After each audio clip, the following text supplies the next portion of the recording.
Well, the last 2 years, it has been ridiculously easy to make money in real estate investing. You could be a horrible operator and the market would bail you out.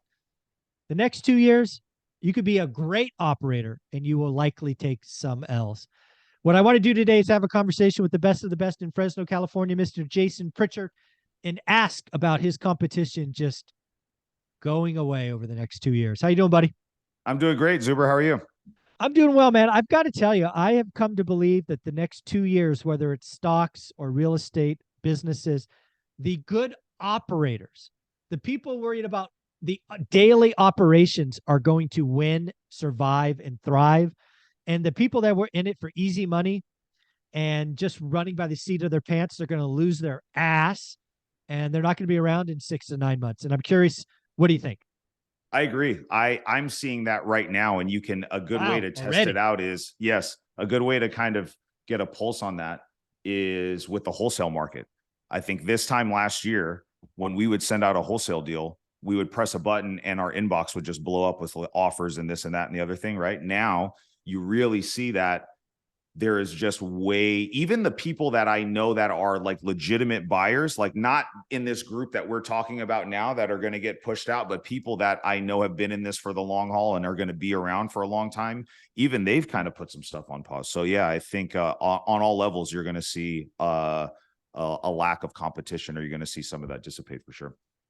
Yeah. So if you're in the real estate business, whether you're an investor, one rental at a time, flipper like Jason, wholesaler, what I would tell you to do is you've got to watch your network. I think I'm religious about cutting negative people away, but I'm still seeing negativity come in and people just want to go negative and negative. You just got to watch who you let in your network, because if you're new, this thing could spiral out of control. What do you think about that?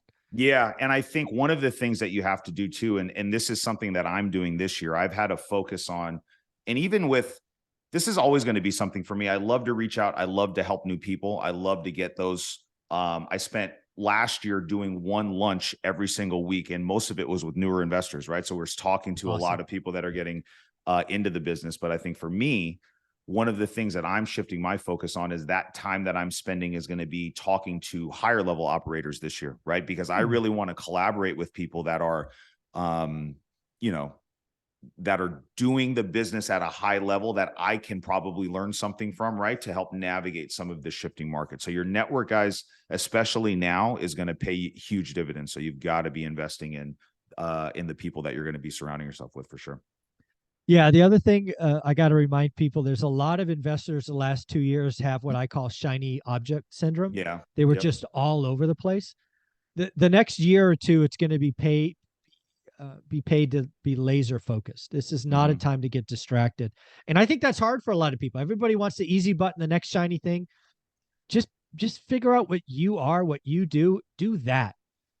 In a changing market, don't gamble, right? This is not a time to launch a sunglass business or a bar or something, right? If you're a flipper, be a flipper. If you're this, be that. Just know who you are and stay close to and even in your core business, guys, I feel like you've gotten to tighten things up, right? Like over the last couple of years, I've done investing in out of state, and I've done projects like in flips in other areas where I probably wouldn't do it. And now I'm just politely passing on those opportunities. People will message me and they'll be like, "Hey, I saw you bought some units in Cleveland. Are you looking at this?" And I'm just like, right now, guys, I'm focusing on Fresno and the surrounding counties, and that's it, right? You have to even learn the how to say surrounding no counties, you're tighter, right? You're coming in. Yeah. So Yeah. yeah, again, I want people to realize I am nervous at the macro, because I know recessions hurt a lot of people. I know lots of people aren't prepared for this. I understand what's coming because it's not my first time, but I am so excited for what's coming because creativity, opportunity, buyers just backing away. Yeah.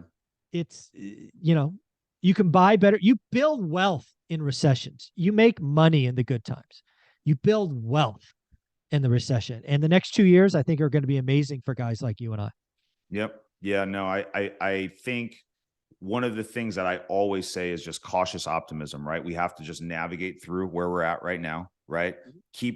not just keep the lights on, maybe is not the right word, but just do what we need to do to stay consistent and do the things that are going to keep us in business until all these other opportunities come, right? And I think that's an even more important thing for newer investors that are just getting into the business, that maybe can't like take a loss here or a loss there, right? So they've got to be really, really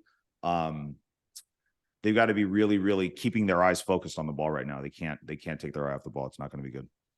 Well, one thing I love about what you're doing is you document all this on Instagram, what you are doing in your business, how you're helping people. How can people reach out, follow you?